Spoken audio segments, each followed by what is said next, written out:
살아계신 우리 하나님 아버지, 하나님이 오늘 또 우리와 함께 하셔서 정 우리가 호흡하며 움직이는 이 모든 일들을 통하여 하나님의 나라가 이루어지게 도와주시고 하나님이 원하시는 일들이 우리를 통하여 성취되어지는 거룩한 시간 되시도록 하나님이 도우시고 인도하여 주시옵소서. 이제 이 교회를 통하여서 또 함께하는 우리 모든 성도들을 통하여서 오직 성령의 놀라운 영광과 능력이 드러나게 도와주시고 하나님이 계획하신 일들이 차근차근 이루어지게 도와주시며 하나님께 기쁨을 드리고 영광을 돌리는 또 올라온 하루가 될 수 있도록 인도하시고 도와주옵소서. 감사하고 예수님의 이름으로 기도합니다. 아멘. 하늘에 계신 우리 아버지여, 이름이 거룩히 여김을 받으시오며 나라의 마오시며 뜻이 하늘에서 이룬 것 같이 땅에서도 이루어지이다. 오늘날 우리에게 일용할 양식을 주옵시고 우리가 우리에게 죄 지은 자를 사하여 준 것 같이 우리 죄를 사하여 줍시고 우리를 시험에 들게 하지 마옵시고 다만 악에서 구하옵소서. 나라와 권세와 영광이 아버지께 영원히 싸움나이다. 우리 하나님 말씀은 요한복음 4장 34절로 38절까지 보겠습니다. 요한복음 4장 34절로 38절입니다. 같이 읽겠습니다. 시작. 예수께서 이르시되 나의 양식은 나를 보내신 이의 뜻을 행하며 그의 일을 온전히 이루는 이것입니다. 너희는 넉 달이 지나야 추수할 때가 이르겠다 하지 아니하느냐. 그러나 나는 너희에게 이르노니 너희 눈을 들어 밭을 보라. 희어져 추수하게 되었도다. 거두는 자가 이미 싹도 받고 영생에 이르는 열매를 모으나니 이는 뿌리는 자와 거두는 자가 함께 즐거워하게 하려 함이라. 그런즉 한 사람이 심고 다른 사람이 거둔다는 말이 옳도다. 내가 너희로 노력하지 아니한 것을 거두러 보내었노니 다른 사람들은 노력하였고 너희는 그들이 노력한 것에 참여하였느니라.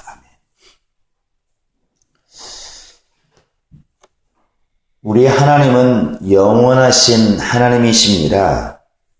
우리 인간과 하나님을 이렇게 우리가 비교했을 때 가장 인간들이 사모하는 또 가장 하나님을 이렇게 크게 여기는 부분이 하나님은 영원하시다는 겁니다.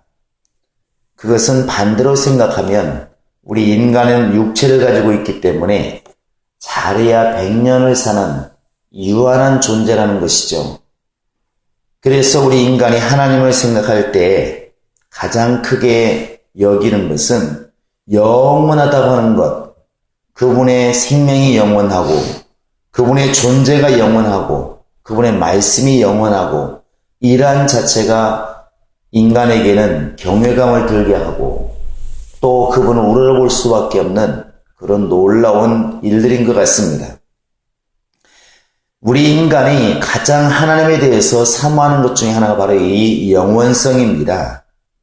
그래서 바로 모든 왕들이 진시황이 불로초를 구하려고 하는 것이나 또 이집트의 그 파라오가 피라미드를 짓고 거기에 대해서 미이라를 만들고 자신의 몸을 땅에 묻지 못하게 이렇게 만드는 것은 부활하고 영원 불멸을 꿈꾸기 때문에 그들이 그런 일들을 감행했다고 하는 것을 우리는 많이 역사적 자료를 통해서 보고 있습니다. 결국 인간이 가장 정점에 있을 때 가장 힘이 있고 가장 부귀영화를 누렸을 때에 꿈꾸게 되는 게 뭐냐면 결국 영원히 사는 것입니다. 이 영혼을 사모하는 그 마음은 결국 하나님이 주셨다는 것이죠. 전도서 3장 11절에 보시면 하나님이 우리 인간에게 영원을 사모하는 마음을 주셨다 이렇게 기록되어 있습니다. 하나님께서 우리 인간들에게 주신 마음 중에 하나가 뭐냐면 영원을 사모하는 것입니다. 그렇기 때문에 꼭 믿는 자들만 영생을 간구하고 영원을 사모하느냐? 그렇지 않습니다. 믿지 않는 사람들도 할 수만 있으면 영원히 살고 싶은 욕구가 있다는 것이죠. 그래서 사람들이 죽는다 하면 두려워하는 것이고 몸에 좋다고 그러면 무엇이든지 챙겨 먹으려고 하고 이 땅에서도 영원히 살고 싶어서 나름대로 별짓을 다 합니다. 그것은 하나님께서 우리 인간들에게 영원이라고 하는 것을 사모하는 마음을 주었기 때문에 믿는 사람이나 불신자나 사람이라고 하는 존재는 당연히 영원을 이렇게 사모하게 되어 있습니다. 다만 믿는 자와 불신자가 다르다고 하는 것은 믿는 자는 그 영원을 사모하는 마음 위에 영원을 소유할 수 있는 방법을 알게 된 것이고 불신자들은 영원히 살고 싶은 그 마음은 분명히 가지고 있지만 영원히 살 수 있는 방법을 찾지 못했기 때문에 땅에서 불로초를 찾고 운동을 하고 영원하기 위해서 미이라를 만들고 이런 일들이 이제 벌어지는 차이가 있을 뿐인 것입니다. 하나님이 예수를 이 땅에 보내어서 우리로 하여금 그를 통해 믿게 하시고 그의 공로를 의지하게 하신 것은 결국 하나님만이 가지고 계시는 그 영원성을 우리에게 이렇게 주시고자 하는 겁니다. 우리가 하나님의 생명에 동참하고 하나님의 그 영원성에 동참하게 된 시작이 뭐냐면 다른 말로 말하면 구원이라 부르는 그 단어입니다. 그래서 베드로전서 1장 9절에도 믿음의 결국이 무엇이냐? 결국 영혼의 구원이다 이렇게 되어 있습니다.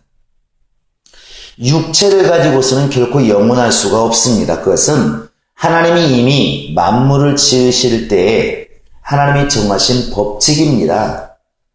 이 육체, 눈으로 보이는 모든 가시적인 것들은 절대로 영원하지 못합니다. 내 육체만 이렇게 영원하지 못한 것이 아니라 눈에 보이는 태양과 달과 이 우주 모든 만물들이 절대로 영원하지 못하다. 이것은 하나님이 이미 지으신 것이기 때문에 하나님께 정하신 것이기 때문에 어느 것도 영원할 수가 없고 베드로후서 3장에서 모든 것들을 이렇게 기록하신 것 하늘이 떠나가고 해가 빛을 잃고 하는 것들도 결국은 만물의 끝이 있다고 하는 것을 말하고 있는 것입니다. 만물의 끝이 있다고 하는 것 결국 그 만물 안에서 함께 움직여가고 있는 우리 인간의 육체도 결국 언젠가는 유한한 존재가 되어서 흙으로 이렇게 돌아가게 된다는 것이죠. 하나님이실지라도 그 만물에게 유한한 능력을 주었기 때문에 결국 인간의 육체를 가지고 영원히 살게 할 수는 없습니다. 그래서 우리 인간을 지으실 때 영원한 존재인 영을 불어넣어서 우리에게 영적인 존재가 되게 하신 것이고 그 영을 통해서 우리에게 영생이라고 하는 그 열매를 이렇게 얻게 하시는 겁니다. 결국 우리가 예수 믿는 사람들이 세상을 향해서 또 우리 자신을 향해서 예수 믿고 가장 하나님께 큰 선물을 받은 것이 무엇인가? 과연 그것을 자랑할 때 또 내 스스로를 돌아볼 때 과연 그것이 무엇일까? 그것은 결국 하나님과 함께 영원히 살게 되는 그 영생이라고 하는 결국 열매인 것입니다. 육체라고 하는 것 병들어서 고친 것도 큰 간증이죠. 지금은 육체가 있기 때문에 이런 간증이 크게 들리지만 육체를 떠나서 하나님과 영원히 살 때에 누군가가 와서 육체가 아팠다가 고침받았답니다 했을 때 과연 그게 얼마나 큰 간증일까? 우리가 생각해 볼 수 있습니다. 건강한 사람에게 건강하다고 하는 것, 밥 잘 먹었다는 것이 과연 무슨 큰 소리 들릴까? 크게 와 닿지 않습니다. 아픈 사람에게 병났다는 말이 크게 들리는 것이지 건강한 사람에게는 그게 크게 들리지를 않습니다. 마찬가지로 이미 영생에 들어간 사람들에게 과연 이 땅에서 육체가 고침받고 건강하다는 것이 과연 얼마나 크게 들릴까? 그러니까 우리가 이 땅에서 가난한 사람이 부유하게 되었다. 병든 사람이 고침받게 되었다. 어떤 회사가 무너져 가다가 정말 하나님께 매달렸더니 하나님께서 뜻을 돌이켜서 이렇게 회사가 잘 돌아가게 되었다 하는 간증들이 분명히 필요하긴 하지만 과연 그러한 간증들이 내가 과연 예수 그리스도를 믿고 하나님과 함께 영원히 살게 되었다고 하는 이 사실과 견주었을 때 과연 견줄 만한 과연 간증일까? 그렇지 않다는 사실입니다. 우리가 예수 믿고 나서 가장 과연 크게 여기고 크게 우리가 얻게 된 자랑과 긍지는 내가 하나님과 함께 영원한 삶을 살게 되는 존재가 되었다는 사실입니다. 내가 바로 영생에 이르는 사람이 되었다는 사실입니다. 이것만큼 큰 일이 어디 있겠습니까?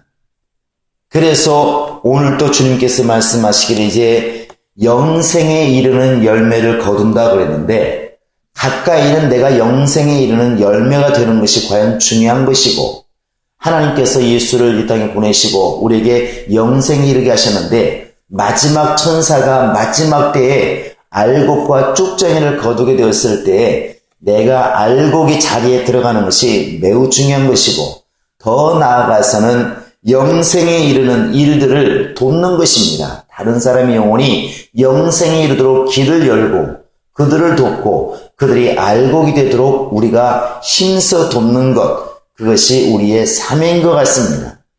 이 부분에 대해서 우리 마태복음 13장에 보시면 구체적으로 예수님이 잘 이렇게 설명한 게 있습니다. 우리 한번 마태복음 13장을 보시기 바랍니다.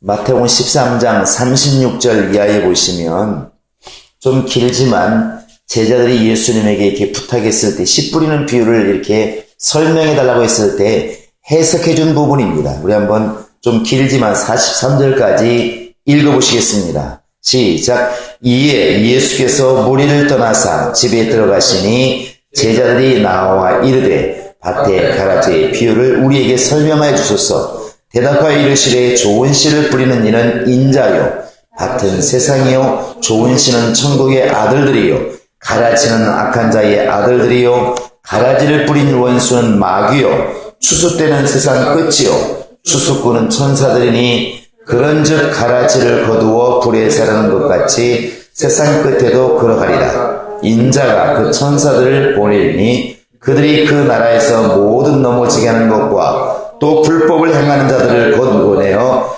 불못불에 던져 넣으리니 거기서 울며 이를 갈게 되리라. 그때 의인들은 자기 아버지의 나라에서 해와 같이 빛나리라. 귀 있는 자는 들으라. 구체적으로 이제 예수님께 직접 이렇게 해석을 해 주셨습니다. 씨를 뿌리는 자는 곧 인자다. 밭은 어디냐? 세상이다. 그리고 바로 좋은 씨는 천국의 아들들이고 악한 가라지는 바로 이제 악한 자의 아들들이다. 가라지를 뿌리는 원수는 마귀요 추수 때는 세상 끝이요 추수꾼은 천사다. 이렇게 아주 구체적으로 업무 분장한 것을 정확하게 말씀해 주었습니다.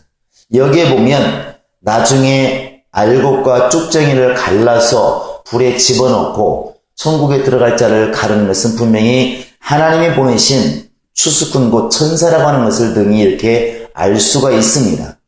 근데 이때 마지막에 43절에 보시면 그때 의인들은 이렇게 되어 있습니다. 자기 아버지 나라에서 해와 같이 빛날 것이다. 이 의인들 곧 아버지 나라에서 해와 같이 빛날 자들이 누구일까? 이게 바로 영생에 들어간 자들 아니겠습니까?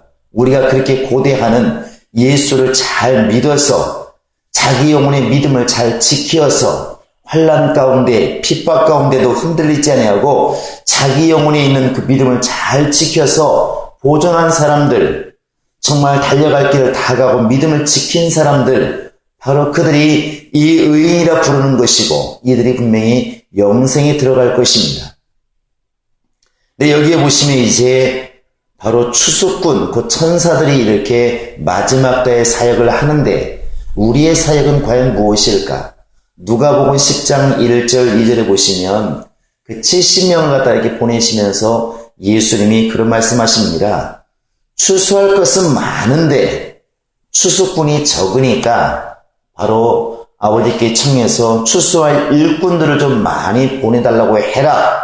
이렇게 부탁을 합니다. 이때 보내달라고 하는 추수꾼이 누굴까? 그냥 우리가 지금 생각하는 사람들일까? 우리가 일꾼들을 말하는 것처럼 교회 일꾼이 적으니까 하나님 이곳에 주님의 일꾼들을 좀 많이 좀 보내주시기 원합니다는 것처럼 일꾼들일까? 아니면 바로 우리를 돕는 천사일까? 이것은 양쪽 다 포함이 된다 보는 것이 맞을 것 같습니다. 그래서 우리가 이제 마지막 때는 분명히 주님께서 천사들을 보내서 알곡과 쭉정이를 가르겠지만 그 알곡이 되기까지의 사역을 누구에게 맡겼을까? 분명히 인간에게 맡긴 것 같습니다. 그래서 복음을 전하고 또 정말 하나님에 대해서 주의 말씀에 대해서 이러한 사실들에서 영에 대해서 바로 가르치고 깨우쳐야 될 것은 누가 해야 되냐면 우리가 해야 된다는 것이죠.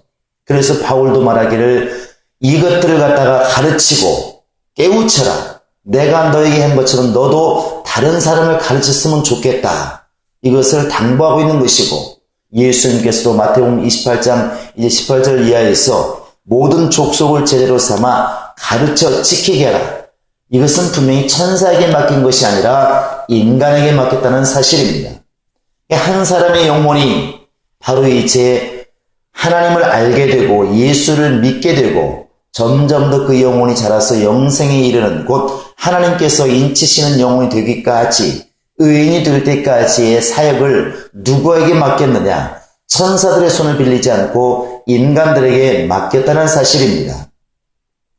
그러므로 우리는 분명히 주님의 동역자로서의 일꾼이라는 것도 맞는 것이고 또 하나님께서 우리를 도우라고 분명히 도우라는 천사들도 분명히 역사하는 것이 맞기 때문에 우린 양쪽을 다 구해야 되리라 믿습니다.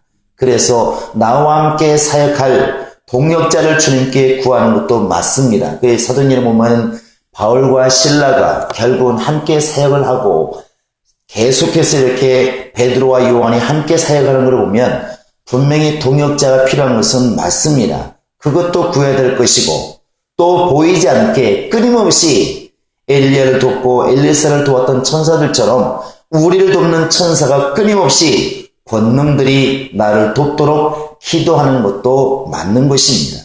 어찌되었든 우리가 지금 영적 생활하는 것은 이 두 가지를 다 이루고자 하는 것입니다. 내가 영생에 이르는 열매가 당연히 되는 것이고 더 나아가서는 다른 사람의 영혼, 그들이 지금 비록 예수를 모르고 있고 안 믿고 있고 낙심하고 시험에 빠져 있다 할지라도 그들을 깨워서 하나님이 원하시는 알곡에 이르도록 영생에 이르도록 우리가 그들을 가르치고 깨우치고 그들의 영혼을 불쌍히 여기고 긍휼히 여겨서 그들을 돕는 역할을 능히 우리가 해야 된다는 사실입니다.